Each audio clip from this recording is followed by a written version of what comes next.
All right, good evening, ladies and gentlemen. Thanks for coming out. Such a lovely, lovely evening. Tonight, and this is the 6th or 7th lecture, I forget which one we're on. So I'm going to do a lecture I probably should have started with, which is the ethics of ethics. Which may seem like an odd subject, but ethics are in fact not natural. They are a creation, a social creation that influences us, and we're so used to being people who are subject to ethics and ethical thought that we take it for granted, when in fact, historically speaking, it is anomalous. So again, if you think of ethics as the expression of your values, right, sort of your internal values expressed out in the world, again, whereas morals, the world's values and whether or not you choose to line up with them. Again, that's an arbitrary distinction. That is the difference of the language, but they definitely overlap. But to make it as clear as possible, you can think of ethics as the expression of your ideas into the world and your beliefs, whereas morals is sort of the system that you inherit from the world that you decide to follow or not. So with ethics, the ethics of ethics is the notion that the idea that we should be able to have ethics is an ethical concept. It had to be created. For most of human history, almost no one had the opportunity to express ethics in anything other than the most limited way. Most people were slaves. In many, many societies, the percentage of slave to free man was, 50-50 or more. Then you had the fact that women's position in society was highly, highly constrained. In many societies throughout the world and throughout world history, women couldn't even leave the home. Right? In fact, if you were the kind of woman who didn't leave the house, this meant that you had some status. Because the really low status women had to go work in the field as peasants. So you could be a field hand, a peasant, slaving out in the field, a literal slave. You could be a woman who was just basically had some liberty, if you want to call that, within the context of your house, but you were not allowed to leave it, for instance, without someone being with you, chaperoned. Usually a male relative had to go with you if you're going to leave the house. So all of these incredible constraints applied to huge percentages of the population. So they didn't really have a lot of ethical conundrums because they didn't have a lot of choice to express themselves. The idea that you are the kind of thing that should have ethical problems, again, is an ethical concept that's grounded in the notion that every person should have rights. Every person should have the opportunity to express themselves within some sort of constrained, bound system. Not just the aristocracy, not just the rulers, not just the generals, but everyone. And of course, who counts as a person? Big debate throughout history. But this concept is really, really late coming in the game. So depending on how you want to count philosophy, it goes back at least 3,000 or 4,000 years. The idea that every or most human beings should have enough freedom to express themselves in their own concepts goes back maybe generously about 500 years. It really didn't get popular until, of course, a series of famous revolutions starting in the 1700s and sort of rolling forward until today. It's still not all that popular throughout the world, by the way. It's not like this idea has won the day. It has not won the day. It's made a lot of progress, but it's still being debated, still being argued for. But what you need for there to have things that are subject to ethics is the idea basically of a citizen. That you are a member of some polity that makes it so that you can express yourself, again, within some bounds. And this is always the trick. First, you have to have a citizen, a person, who is deemed worthy of being allowed self-expression and the opportunity to do that.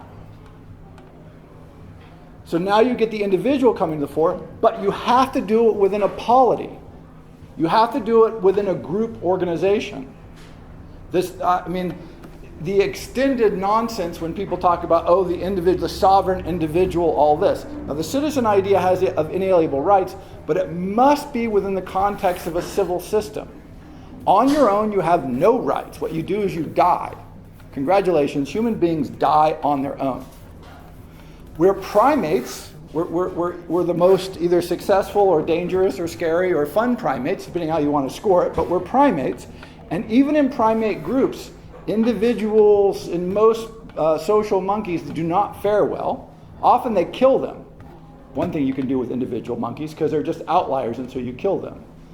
Also, the strongest does not rule. We have this idea that, oh, in the past, the biggest, hairiest, strongest guy just told everybody else what to do. If you read the Epic of Gilgamesh, already in the Epic of Gilgamesh, which is our oldest writing, sort of 4,000 or 5,000 year old oral tale, the writing doesn't go back quite that far, but very ancient. This is one of the things they're pointing out in the Epic of Gilgamesh, that just the strongest guy, not a good system. This doesn't work. It's not sustainable. Because Gilgamesh was definitely the strongest guy, and it turns out not to be a good system. They explore this idea in the oldest written text that we have.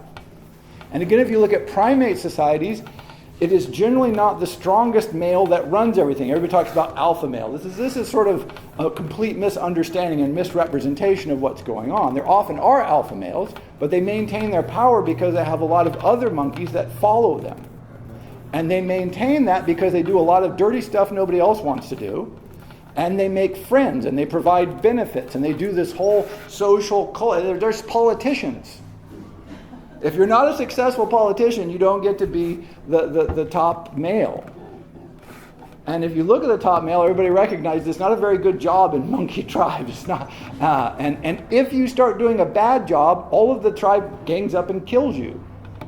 Right? The key thing with social animals is the group is always stronger than any given individual. So strength is good maybe in some contexts, but doesn't win the day. So as an individual, you need a polity which allows you and supports you in acting and expressing your ethics, and that gives you the standing that lets you do that. Though that's like the ground, that's like the bottom ground of ethics. So what is this idea based on? Well, this idea is based on the notion that human beings are broadly similar. Now again, if you read ancient history, the Greeks called everybody who didn't speak Greek barbarians, except the Egyptians, who they thought were pretty cool. But they thought everybody else was just not that smart, not doing it right. So anybody in the Hellenistic world, which was huge and diverse, lots of people from lots of places, if you spoke Greek, did some other things that made you civilized, you were good to go. Everybody else, we weren't that impressed by. Not that much use for. So these distinctions of saying who's in and who's out, who counts, who doesn't count, the idea is to take the values that were given to the aristocracy, you can do what you want because you're an important, powerful person with the means, and go, well, shouldn't everybody have some of that? And again, this took a whole bunch of revolutions and a couple hundred years of fighting to get this idea to stick. And then the question became, how do you build a society in which those individuals who now have the opportunity to express their ethics can do so? Still working on that one. This is not a solved problem, right? This is perhaps an insoluble problem because we're always in conflict between the individual and the group. And that's not a soluble problem because we have to have the group, but any group, of course, will have some deleterious impact on the expression of the individual. So just as a trivial example is, should you drive on the left-hand side of the road or the right-hand side of the road? It's arbitrary, it doesn't matter, but everybody has to do it the same. If everybody doesn't do it the same, bad things happen. And so we pass laws, and they say, you can express yourself however you want, except for you cannot drive on the wrong side of the road. Right? And so is this a constraint on your personal liberty? If for some reason you feel you have an ethical duty to drive on the other side of the road, which would be weird, but you do, then you would feel very strongly that my right, I pay taxes on both sides of the road, I should be able to drive on any part I want. anytime I want. No, no, no. Bad for the polis. So the polis has to step in the population and say, no, that just causes lots of bad accidents. Just multiply that by millions. And that's what's called laws in modern society. It's an attempt to say, hey, you can't drive on the other side of the road because you just get a bunch of people killed, and that's no fun. It interferes with other people expressing their ethics. How about how fast should you be able to drive? How about, what should you be able to drive? You just keep, all of these decisions on and on and on. But if you just think of something arbitrary, like which side of the road you drive on, you see, no, we really do need to decide that, because if we don't decide that, bad things happen. Right? And so, and then again, just multiply that times a million. And that's how many different rules we need to make to sort of keep everybody together, able to express themselves. Because if we don't have these rules, you also, again, can't really express yourselves. So, let's start citizen. If you look at the definition of a citizen, a native or naturalized member of a state or nation who owes allegiance to its government and is entitled to its protection, distinguished from an alien. So notice right here, it's sort of all right in the definition there. I think that's from Webster, by the way. Just Webster's dictionary definition of a citizen. If you're inside, you get protected. If you're outside, not so much. Who counts? Who has these rights? What rights do they have? These will be determined by your citizenship. Now, that's sort of arbitrary. Mostly we get our citizenship from where we're born, and we don't control where we're born.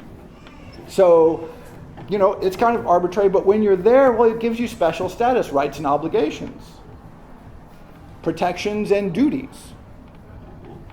And we complain about it, and there's all these problems, and sure, but one, if you don't have a state, being stateless in the modern world is really, really bad.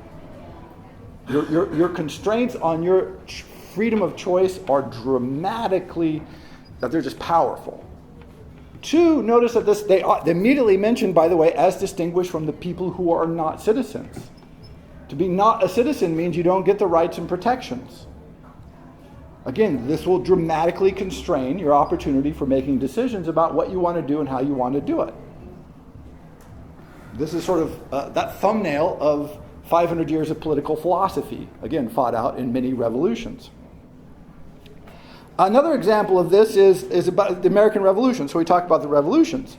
So the British kept a bunch of troops this was sort of one of the causes of the American Revolution, is there are all these troops here that the people in America at the time didn't want to pay for, but the British wanted them to pay for, the colonists to pay for, because it was expensive keeping them there, about 10,000. Why did they keep them there? But the single most important reason for the British government's unprecedented decision to leave 10,000 troops in North America after the 7 Years' Wars was not to guard the colonists against Indian incursion, just the opposite. It was to protect the Indians from the colonists. So if you're the king of England, everybody who is under crown control is also under crown protection. This is what a king does, particularly a parliamentary king. They protect the citizens who are their subjects. That's the definition of citizen that we just talked about. Well, the colonists, of course, were expanding very aggressively into Indian lands. And this pissed the Indians off, not surprisingly, and caused a lot of wars. And so the King of England and the Parliament said, no more of that. And they drew a line. And they said, okay, that's it. You cannot go past, you can't take any land past this line. And they kept a bunch of British troops there to make sure that took place, to protect the Indians, who they considered to be citizens of a sort. And so they wanted to protect them, prevent warfare, maintain stability in the kingdom. This is what you do. They're our citizens, they shouldn't get messed with, even by our other citizens. And so the American Revolution, in part, was fought for the right to steal land from the Indians. So, yay, revolution. Right? But why did the colonists think it was okay?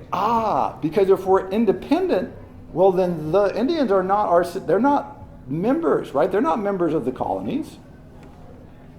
So we don't have to count them. They don't have rights to the land because they're not citizens. So if we became an independent country, then we don't have to recognize the land rights, and hey presto, we get to take it. If the king is recognizing their rights to the land, hey presto, we can't take it. Let's throw a revolution. Right? This is and so the liberty of the Native Americans was in part protected for a while, bizarrely, by the Kingdom of England, because they were recognized to a limited extent as citizens. So it's one of those curious, but see how I make clear like where your standing is, who counts, who gets to act and who gets to decide. Another version of this from even earlier, of course slavery, we'll talk about slavery in a second, but even besides the slaves, which made up the huge percentage of the ancient world, there's a great passage from Istanbul under the Ottoman Turks. Istanbul used to be the big trade city in the world, one of the major capitals during the Islamic Golden Age. And so they had this big parade one time. And they said the parade was in procession of the guilds in honor of Sultan Murad IV as he was preparing to march for Baghdad.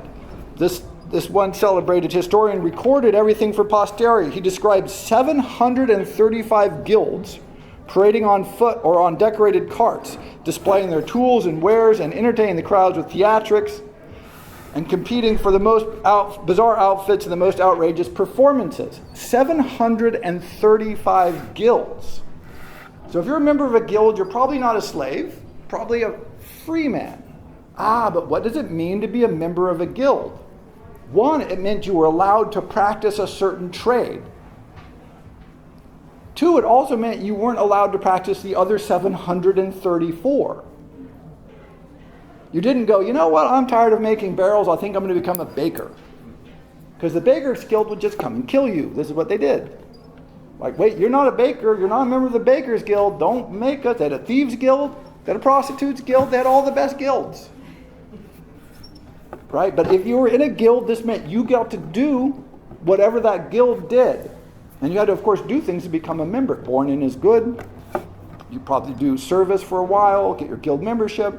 But once you were a member, like, A, you had a job, so this is good. B, but you didn't have like a freedom of career choice.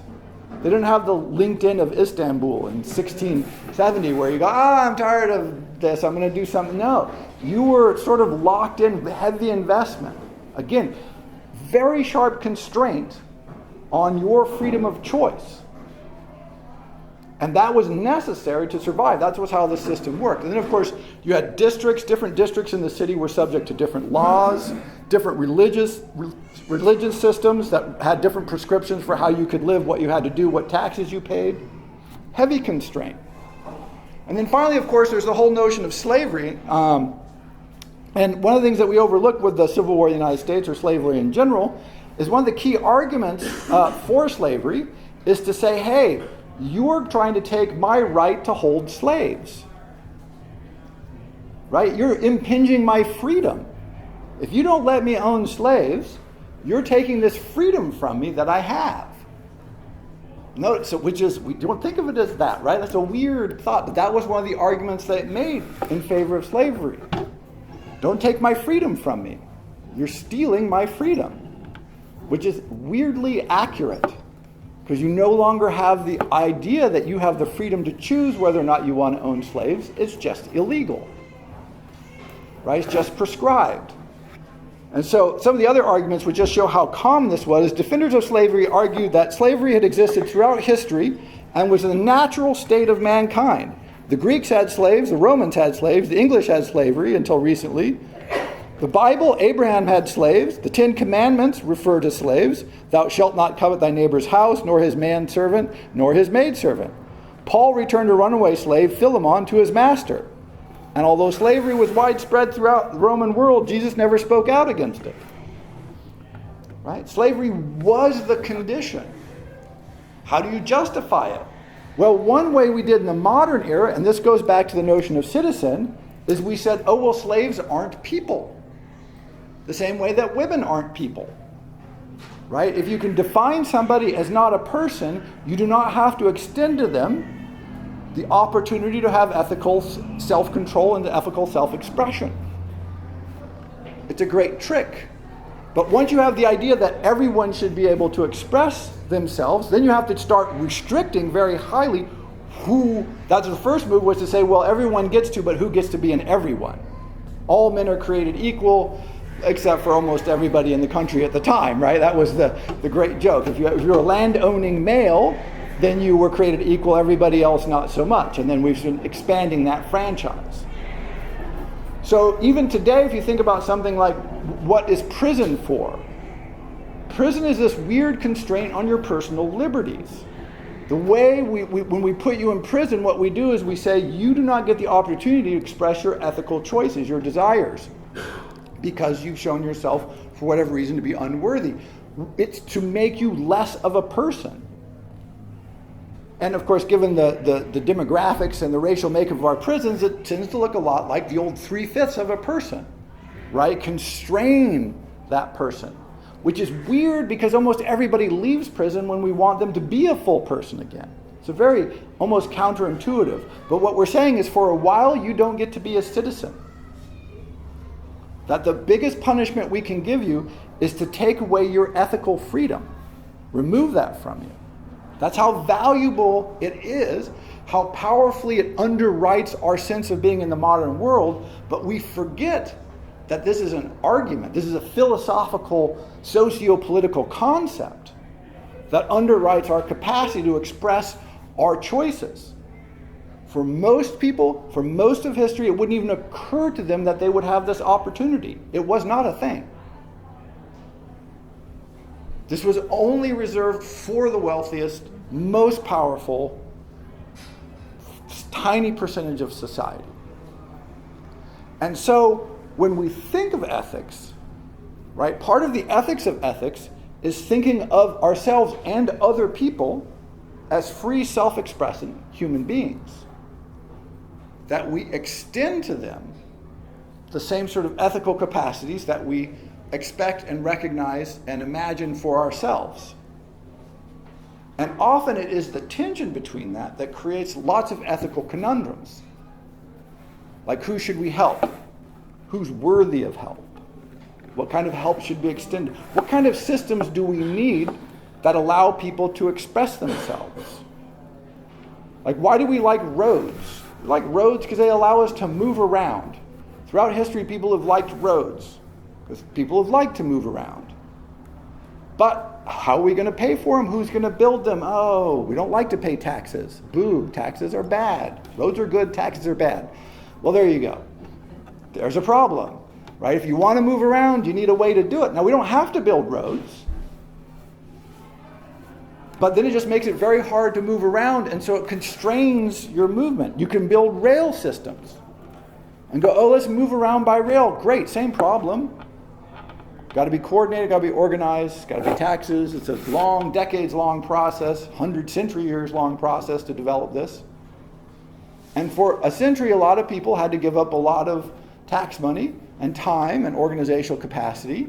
Land had to be set aside that could be used for other purposes to create a system that allows people to move around. But we like to move around. And then they create the whole notion of borders. You can move around until you can't. Right? You can go a lot of places, you can't go everywhere. We don't like this idea. We don't like running into borders and going, oh, I can go several thousand miles to New York, no problem. I can't go about, 20 miles to Canada? Because I'm going to hit a border. Geographically, this makes no sense. Why can I go several thousand miles in one direction and 20 in another? Because I'm an alien. And those people are aliens. And we're going to draw the line. And so we don't recognize them as being the same sort of beings, legally, socio-politically, as we are. And so when you go through, people must have noticed this, anytime you go through border crossings, these sorts of things, you enter a constraint zone, right? You got to behave yourself, you got to line up, you got to do what they say. There's people with badges and guns around. And you go, ooh, there's a little something going on here. And then as soon as you leave that zone, it's like, okay, it's all good again. Right? Everything is groovy. But you realize, oh, there are these passages, these constricting points. And so when we think about expressing our ethical choices, which is what we've been talking about in this entire series, keep this in mind, that what you're really doing is taking advantage of an opportunity that has been built on a 500-year socio-political, philosophical project. And it's imperfect, of course. Right? I mean, how could it not be? All these competing interests. All people want to do crazy stuff. Right? Somebody wants to say, oh, I want to, I don't know, put a mine in my backyard in the middle of a city. I found coal, so I'm going to mine it. And we go, no, you can't do that, because it really, in most places, by the way, some places, knock yourself out. Most places, we say, no, you can't dig a coal mine in your backyard in the middle of a city, because this is bad for all your neighbors.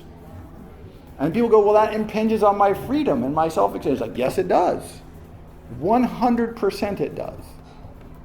But that is actually the price that you pay so that you can express your ethics. Like, this is the weird thing. If you don't have a polis, you can't express your ethics.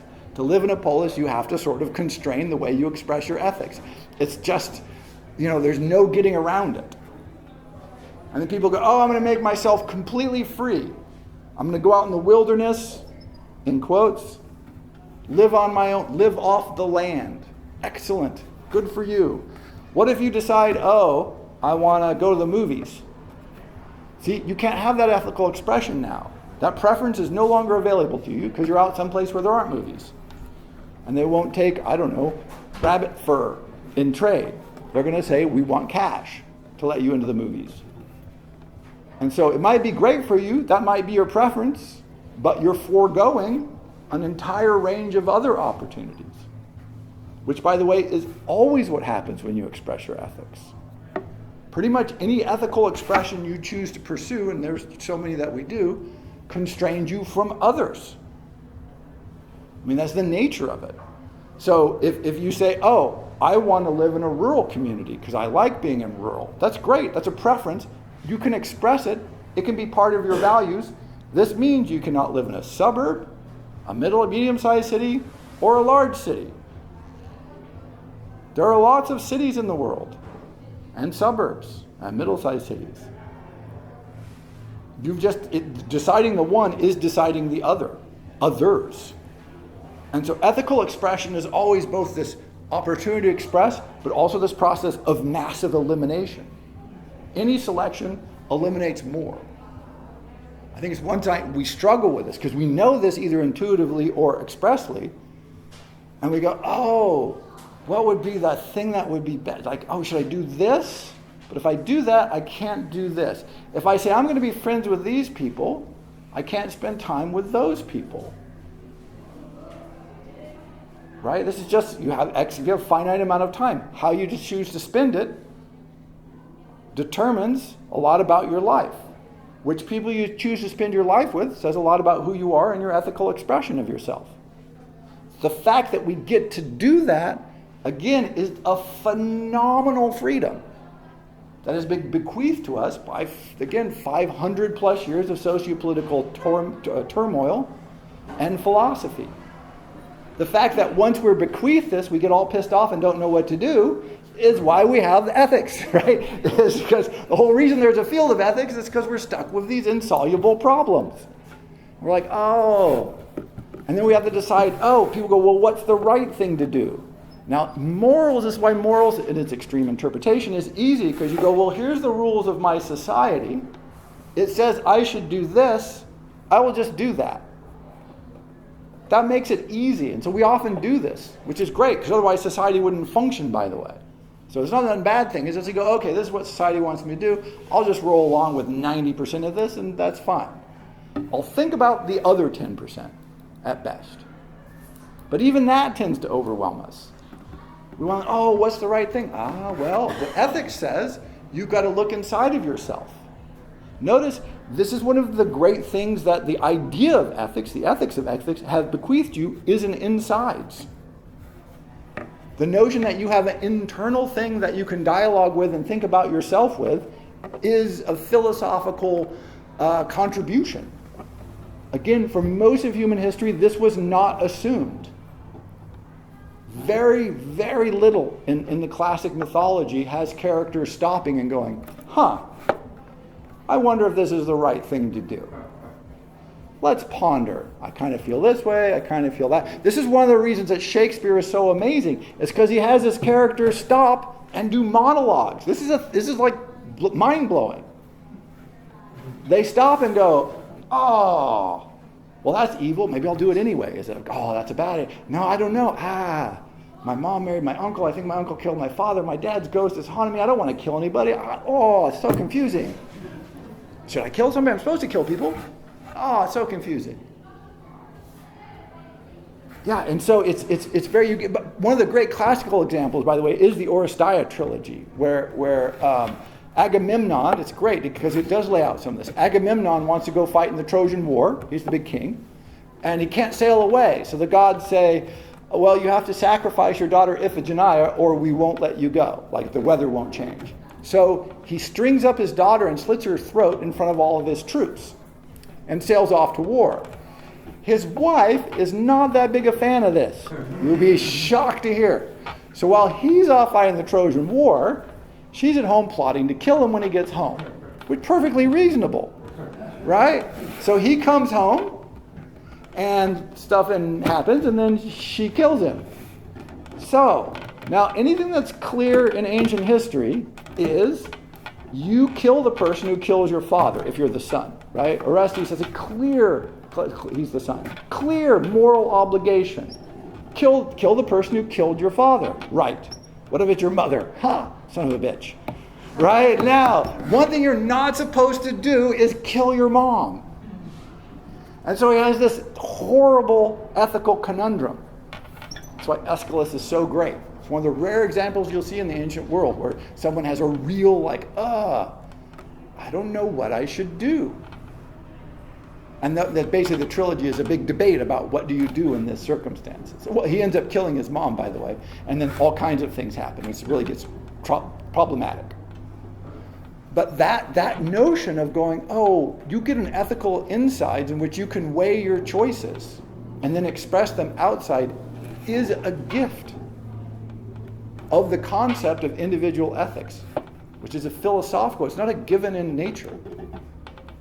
It's a development that we rarely reflect on because we're so used to it. We're so used to the idea that, of course, I'm an individual, of course I have preferences. It's not that people didn't have preferences, it's just they had no opportunity to express them, and so they didn't worry about them. It's like most of us probably aren't worried about whether or not you're going to run out of fuel for your Lear jet. Right? You're not worried about it because you probably don't have a Lear jet. But every ethical question that we tend to struggle with was a Lear jet for almost all of humanity, for almost all of history. So they didn't worry about it. What would the point be? Nothing. No reason to worry about it. Maybe it was better. I don't know. Sometimes I think. Occasionally I'm like, it'd be so much easier, so much more relaxed. Right? You didn't have to worry about 99% of this stuff. Of course, you'd be a slave of various sorts, but hey, price has to be paid. So when you think about the ethics of ethics, which I know sounds a bit weird, it is simply that notion that we're the inheritors of an argument. And the argument is you're the kind of thing that should be able to have ethical preferences. Lots of people fought and died for this concept. Lots of socio-political unrest around this concept. Still being worked out. This project is not finished. This is not the view of many places in the world. But we're the inheritors of it. We take it for granted. So anytime you think about this and you think, I have this ethical problem, I don't know what to do, I don't know how to express myself. Think, wow, how lucky is that? Right? In some ways, it's supremely lucky to have ethical problems. It's a really great gift of sorts. A little bit of a double-edged gift. But it is a gift that allows us to ask these questions, to ponder, to even imagine we have an insides. My favorite example of this, I know it sounds weird because we're so used to it, is books used to not be read quietly in your head. That was a technological development. books were read out loud. Either you had a slave who was literate, who would read them to you out loud, or monk cells, for instance. Monks were in individual cells in part so that they could chant the texts. And in many systems, there was no space between the words, which just seems weird, but that had to be developed. When there's no space between the words, you have to sort of mumble through the text to figure out what's going on. You have to listen to yourself reading it to know what the text says. Once you develop the capacity to read quietly, notice you can read anything now. Now you can read anything because I can't hear what my neighbor's reading. Right? This changes what people read dramatically. If I know everything you're reading and you have to read it publicly, you read different things than if you can read them quietly. Right? Some people have argued that the series 50 Shades of Grey was a product of the first Kindles because people couldn't see the cover. And so like the birth of the whole genre of mommy porn was the idea that you could no longer tell what people were reading even from the outside. I love this concept. I don't know if it's true, but historically it probably is. Because now I'm really freed up. I don't have to have these sketchy books hanging around someplace. They've become invisible on my e-reader, on my Kindle, on my whatever. And so now I'm freer to express myself without paying a cost. And so I lower the cost and increase my personal expression. I will express myself more. That core concept. Ancient world, like even being literate was an incredibly rare feat. But even to be literate meant whatever you're reading was probably allowed. So there was no private in your own mind, my own thoughts, my own reflections. And writing, even rarer of a capacity, usually under orders. You didn't just sit around and knock off some things you were interested in writing. It took a lot for that to develop. You have to have scribes with a lot of free time before you can start developing these kinds of things. And so even the idea of having your own internal mind that you can experiment with, imagine, think about, is an expression of this ethical concept. Some people have pointed to the Renaissance and said what the Renaissance gave us was the cathedral of ourselves. It opened up this huge space in our own imaginations where we could build our own worlds. It was a cathedral of ourselves. We became very much greater because we got a huge volume inside. This is sort of an extraordinary thought. Again, it's hard to track those psychological developments down, but if you look at the literature, it's pretty clear something changed over that time. Like all of a sudden you get this very different expression, different kinds of writing. Another example of this is totalitarian governments and people who like to ban books almost invariably always ban fiction. They hate fiction. You would think they would ban like 10 steps to killing the dictator of this sorry country. No, there's like novels. They want to ban novels and stories and plays and music, things that stimulate the imagination, things that allow you to think in your own mind, hey, it doesn't have to be like this. It could be a different way.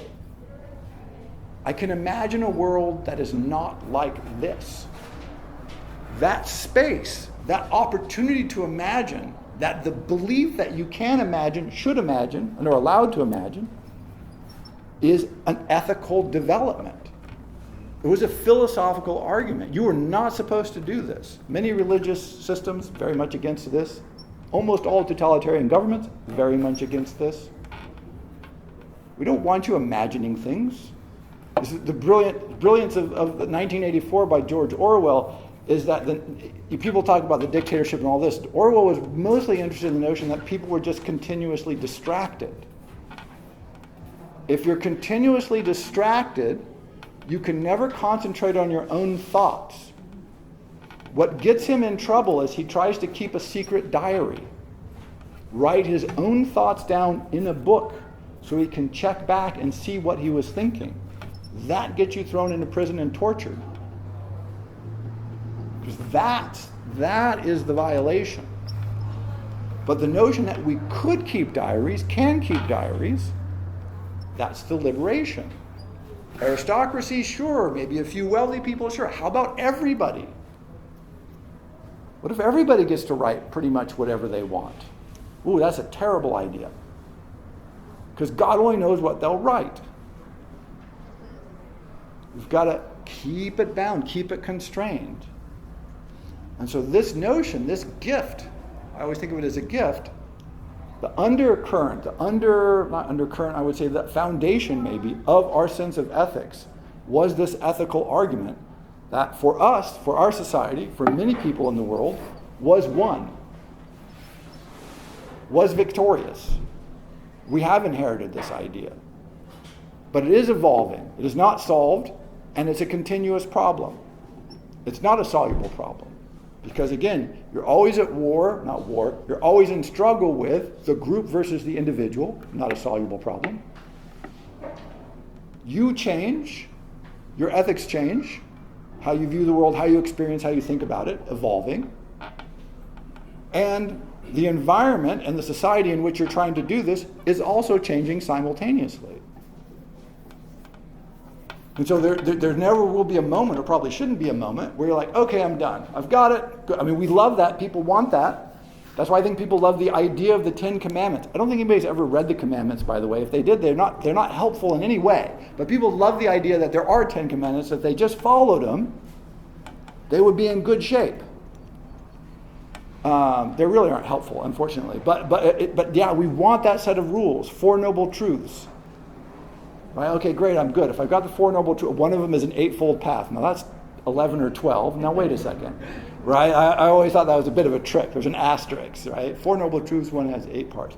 And each of those have subdivisions. It gets very long. But we want that core, simple thing. If I can just do that, then I'll be set. Reasonable, human, also this is the attempt to offload all of your ethics. To say, I no longer want to be subject to the great gift of the ethical revolution that makes me the kind of subject that can actually think about this stuff. I'm exhausted by it, I'm tired, I don't want to do it anymore. Somebody just tell me what to do, please. We've all had that feeling. Leave me alone. I don't want to think about it anymore. Perfectly reasonable. But you don't want to get stuck there because, again, you're the inheritors of this great, great tradition. Till the next time you have some ethical conundrum or you don't know what to do or you're just torn or you feel overwhelmed, remember, that's incredibly lucky. Like this is the best gift of all time. Because underneath all our ethical structures is this game of ethics that we've won and we've inherited. And it's just one of the greatest gifts that we can have to think about ethics. Thank you very much.